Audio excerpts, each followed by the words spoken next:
Good day, everyone. I am Joey M. Lumag, and today I am going to discuss the Republic Act number 9155. Okay, so let's start. Republic Act number 9155, it is an act instituting a framework of governance for basic education, establishing authority and accountability, renaming the Department of Education, Culture and Sports, or the DEX, as the Department of Education DepEd, and for other purposes. According to the Section 1, the short title will be the Governance of Basic Education Act of 2001. In Section 2, otherwise known as the Declaration of Policy, it is hereby declared that the policy of the state to protect and to promote the right of all citizens, and to make such education accessible, compulsory education in elementary level, and free education in the high school level. This includes alternative learning systems or ALS for out-of-school youth and adult learners. It shall be the goal of basic education to provide with them the skills, knowledge, and values. The state shall encourage local initiatives for improving the quality of basic education, and the state shall ensure that the values, needs, and aspirations of the school community. The schools and learning centers shall be empowered to make the decisions on what is best for the learners they serve. In Section 3, the purposes and objectives. First is to provide a framework of the governance of basic education. Second is to define the rules and responsibilities of and provide resources in the field offices, and to make schools and learning centers the most important vehicle for the teaching and learning of the national values and for developing in the Filipino learners.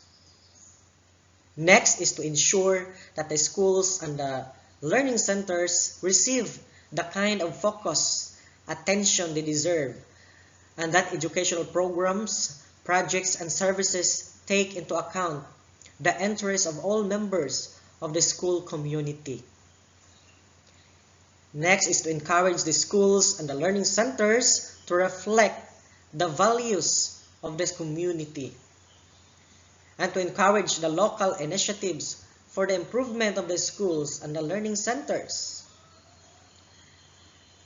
And then to establish the schools and the learning centers as a facilities where the school children are able to learn a range of core competencies. In section of 4, definition of terms, the following terms is being defined. First is the alternative learning system. It is a parallel learning system to provide a viable alternative to the existing formal education instruction. And the next is the basic education. It is the education intended to meet basic learning needs, which lays the foundation on which subsequent learning can be based. Third, cluster of schools. It is a group of schools which are geographically contiguous and both together to improve the learning outcomes. Fourth, the formal education. It is a systematic and deliberate process of hierarchically structured and sequential learning, corresponding to the general concept of elementary and secondary level of schooling. Next is the informal education. It is a lifelong process of learning by which every person acquires and accumulates the knowledge, skills, attitudes, and insights. Next is the integrated school. This refers to a school that offers a complete basic education in one school and has a unified instructional program. Learner refers to any individual seeking for basic literacy skills and functional life skills or support services for the improvement of the quality of his or her life. Learning center. It is a physical space to house learning resources and facilities of a learning program for out-of-school youth and adults. Learning facilitator. It is the key learning support person who is responsible for supervising, facilitating the learning process and activities of the learners. Non-formal education refers to any organized, systematic educational activity carried outside the framework of the formal system. Quality education. It is the appropriateness, relevance, and excellence of the education. School refers to an educational institution, private and public, undertaking educational operations. School head is a person responsible for the administrative and instructional supervision of the school.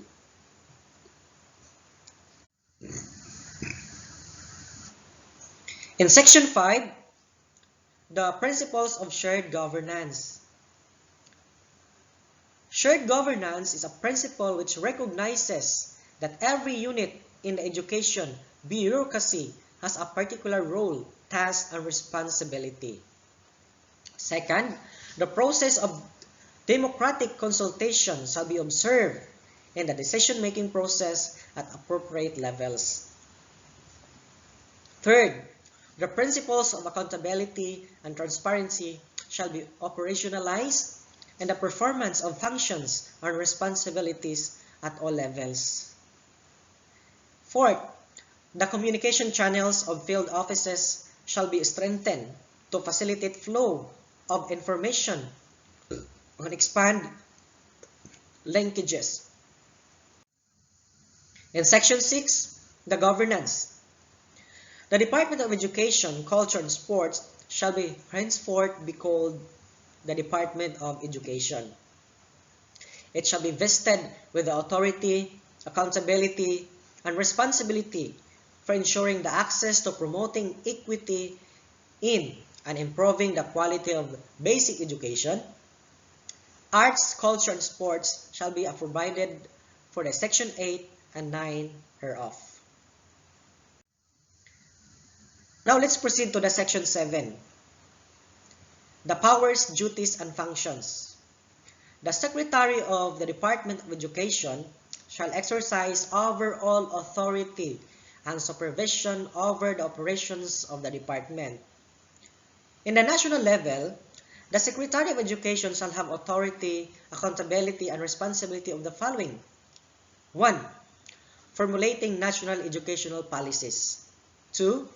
Formulating a national basic education plan. 3. Promulgating national educational standards. 4. Monitoring and assessing national learning outcomes. 6.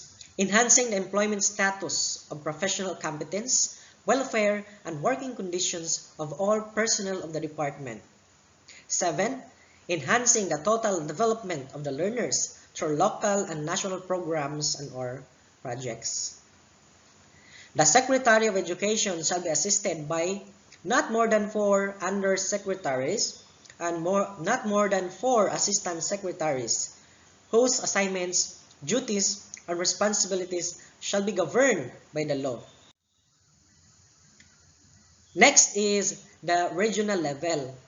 The regional director shall have authority, accountability, and responsibility of the following. 1. Defining the regional educational policy framework which reflects to the values, needs, and expectations of the communities they serve.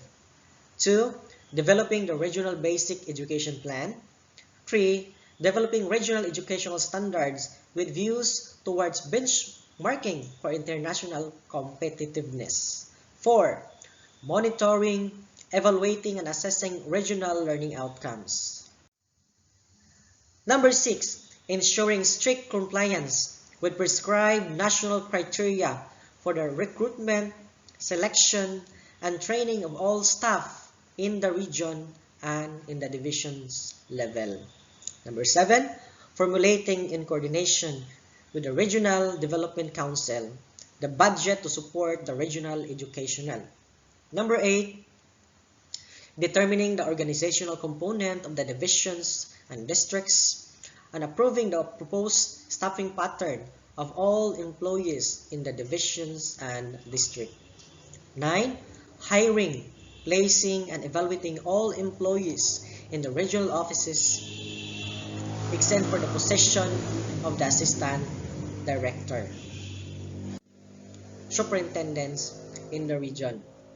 Number 11, planning and managing the effective and efficient use of all personnel, physical and fiscal resources of the regional office. 12, managing the database and management information system of the region. 13, approving the establishment of public and private elementary and high schools and learning centers. 14, performing such other functions as may be assigned by the proper authorities. In the division level, the school's division superintendent shall have authority, accountability, and responsibility of the following. 1. Developing and implementing division educational development plans. 2. Planning and managing the effective and efficient use of all personnel, physical and fiscal resources of the division. 3. Hiring, placing, and evaluating all division supervisors and district supervisors. 4. Monitoring the utilization of funds provided by the national government and the local government. Programs and for the purpose of strengthening the role of the division supervisors. Number 6. Promoting awareness of the adherence by all schools and learning centers to the accreditation standards. 7. Supervising the operations of all public and private elementary, secondary, and integrated schools and learning centers. 8. Performing such other functions as may be assigned by the proper authority. Schools district level. The school's district supervisor shall be responsible for: Number 1. Providing professional and instructional advice and support to the school heads, teachers, facilitators of schools and learning centers, and the district or cluster thereof. 2nd, curricular supervision. 3rd, performing such other functions as may be assigned by the proper authorities. School level. The school heads shall have the authority, accountability, and responsibility of the following. Number 1, setting the vision, mission, goals, and objectives of the school. 2nd, creating an environment within the school that is conducive for teaching and learning process. 3rd, implementing the school curriculum and being accountable for higher learning outcomes. 4, developing the school education program and school improvement. Number 6, introducing new and innovative modes of instruction to achieve higher learning outcomes. 7, administering and managing all personnel, physical and fiscal resources of the school. 8, recommending the staffing complement of the school based on its needs. 9, ensuring staff development. 10, establishing school and community networks and encouraging the active participation of teachers, organizations, non-academic personnel of the public schools, and parents, teachers, community associations, or the PTA. 11, accepting donations, gifts, bequests, and grants for the purpose of upgrading teachers, learning facilitators, competencies. Number 12,